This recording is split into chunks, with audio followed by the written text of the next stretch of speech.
पूरे वर्ष में एक दिन ऐसा आता है, मकर राशि में सूर्य प्रवेश करता है, जिसे मकर संक्रांति कहते हैं। महाराज ध्यान दीजिएगा, पूरे वर्ष में मकर संक्रांति। हमारे हिंदू धर्म में जो ये दिन है, कई लोग कहते हैं कि सूर्य के उत्तरायण का क्रम है, ये क्रम है, ये पूजन का क्रम है, तिल्ली के लड्डू का क्रम है, लड्डू बना लो तिल्ली का, इसका क्रम है। पर अगर स्कंद पुराण उठाओ तो स्कंद पुराण में मकर संक्रांति के लिए जब पढ़ोगे तो मालूम पड़ेगा कि पूरे वर्ष में एक दिन ऐसा है जिस दिन भगवान शिव और नारायण, ये दोनों, इसलिए आज भी हिंदू धर्म में गुड़ के लड्डू तिल्ली के साथ में मिलाते हैं। क्यों? इसका कारण है, शंकर और नारायण ये दोनों एक ही दिन, एक ही पल गंगा का स्नान करने के लिए आते हैं। भगवान शिव, देखिए हमारे हिंदू धर्म में एक एक तिथि का महत्व है, एक एक वार का महत्व है, उसको समझिए। माता लक्ष्मी, भगवान नारायण और भगवान शिव को स्नान के लिए गुप्त रूप से झांकती हैं।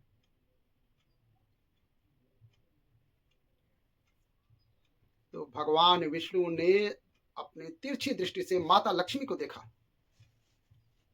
तिरछी दृष्टि से माता लक्ष्मी को देखकर भगवान विष्णु शिव जी को देखे तो शंकर भगवान ने कहा, नारायण तुमने देख लिया, महारानी लक्ष्मी झांक रही हैं, हमें वर दे दिया कि लक्ष्मी का एक नाम गुप्त लक्ष्मी रहेगा, ये छिपी रहेगी। और आज मकर संक्रांति के दिन नारायण और शिव का दर्शन इस लक्ष्मी ने करा है। पर जो गुप्त लक्ष्मी का दान देवेगा उसके घर में कभी कोई बड़ी बीमारी प्रवेश नहीं करेगी। कैंसर जैसा रोग, किडनी लीवर जैसा रोग नहीं हो सकता है। आज भी नियम है कि मकर संक्रांति के दिन एक लड्डू बनाया जाता है गुड़ और तिल्ली का, उसमें 1 का सिक्का, 2 का सिक्का या कोई भी लक्ष्मी फंसा दी जाती है और इस लड्डू को पैक करके किसी मंदिर में दान दे दिया जाता है। उसको कहते हैं गुप्त लक्ष्मी, जिससे घर में कोई बड़ी बीमारी प्रवेश नहीं कर सकती है। मकर संक्रांति को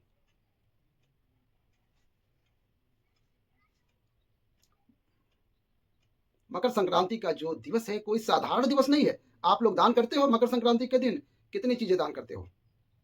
सुहागन माताओं को देते हैं 13-14 देते हैं। 14 कौन से पुराण में लिखा है कि 14 चीज देना चाहिए सुहागन माताओं को? अरे बोलते जाओ जरा, बड़ी मुश्किल से तो आप लोग आते हो सामने शिवजी नारायण वालों। 14 चीजें दान देना किस पुराण में लिखा है? कोई आपसे पूछ सकता है? आप कह सकते हो अग्नि पुराण में वर्णन आता है। कौन से पुराण में लिखा है? अग्नि पुराण में लिखा है। देव ऋषि नारद भगवान विष्णु के पास जाकर पूछते हैं, नारायण कृपा करिए। भगवान विष्णु ने पूछा, क्या बात है, बोलिए। देव ऋषि नारद, क्या चाहते हो? चाहते क्या हो वो बताओ। महाराज हमें इतना सा बता दो। शिव जी के यहाँ जाते हैं तो पहले उनके द्वारपाल से पूछना पड़ता है अंदर जाने के लिए। ब्रह्मा जी के यहाँ जाते हैं पहले ब्रह्मा जी के द्वारपाल से पूछना पड़ता है। इंद्र के यहाँ जाते हैं तो इंद्र के द्वारपाल से पूछना पड़ता है।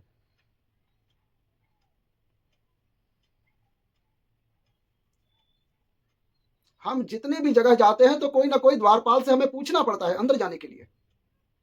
भगवान देव ऋषि नारद कह रहे हैं, नारायण से कुछ ऐसी कृपा कर दो कि हमें किसी से आज्ञा लेना नहीं पड़े। भगवान विष्णु तो उनकी बात को थोड़ा सा सुने और अंदर चले गए। नारद जी को लगा हमारा तो कोई जवाब ही नहीं मिला। नारद जी वहीं पर टिक गए, खड़े रह गए, नाम जाप करते रहे।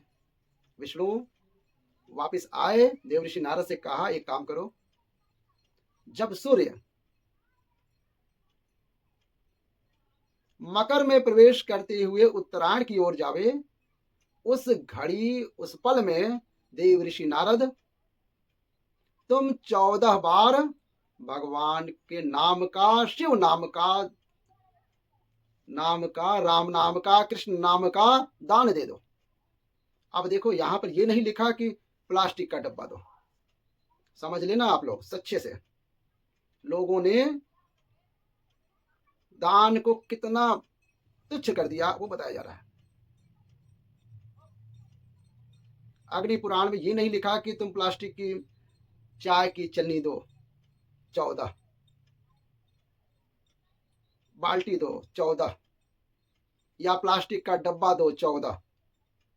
हाँ, यहाँ पर ये नहीं लिखा है। यहाँ क्या लिखा है अग्नि पुराण में कि मकर संक्रांति के दिन जब सूर्य उत्तरायण भाव में प्रवेश करे, मकर में जावे, उस समय देवर्षि नारद तुम्हारे मुख से अगर 14 बार भगवान के नाम का दान 14 जीवों को दे आओगे तो किसी भी देवता के पास जाओगे तुम्हें परमिशन की जरूरत नहीं पड़ेगी, तुम डायरेक्ट प्रवेश कर जाओगे। डायरेक्ट तुमको अगर बैकुंठ में डायरेक्ट प्रवेश करना हो तो उसके लिए कहा मकर संक्रांति को दान दो। किस चीज का दान देना है महाराज? प्लास्टिक का डब्बा में, बाल्टी में ही, चलनी नहीं। फिर किस चीज का दान?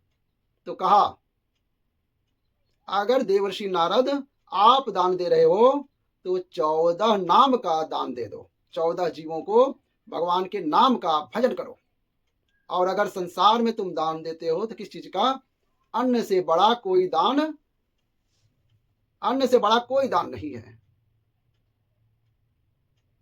देखिए ये उपाय मकर संक्रांति के लिए बताए गए हैं, और आप वीडियो देख रहे हैं तो उसमें श्री शिवाय नमस्तुभ्यम जरूर लिखेंगे और चैनल को सब्सक्राइब करेंगे। महाराज आज सुंदर आप सभी को पुत्रदा एकादशी की शुभकामनाएं। पुत्रदा एकादशी के लिए सभी को साधुवाद, बधाइयां। अपने जीवन को सार्थक बनाने के लिए प्रयास कीजिए, भगवान की भक्ति में डूबने का प्रयास कीजिए, और जितना बन सके उतना भगवान की भक्ति में डूबने का प्रयास कीजिए। आप सभी को नववर्ष की हार्दिक शुभकामनाएं। और मकर संक्रांति आ गया है। मकर संक्रांति में आप भगवान के नाम का जाप कीजिए, वो दान कीजिए। वीडियो अच्छी लगी तो प्यारा सा लाइक कीजिए और चैनल को सब्सक्राइब कर लीजिए। हर हर महादेव।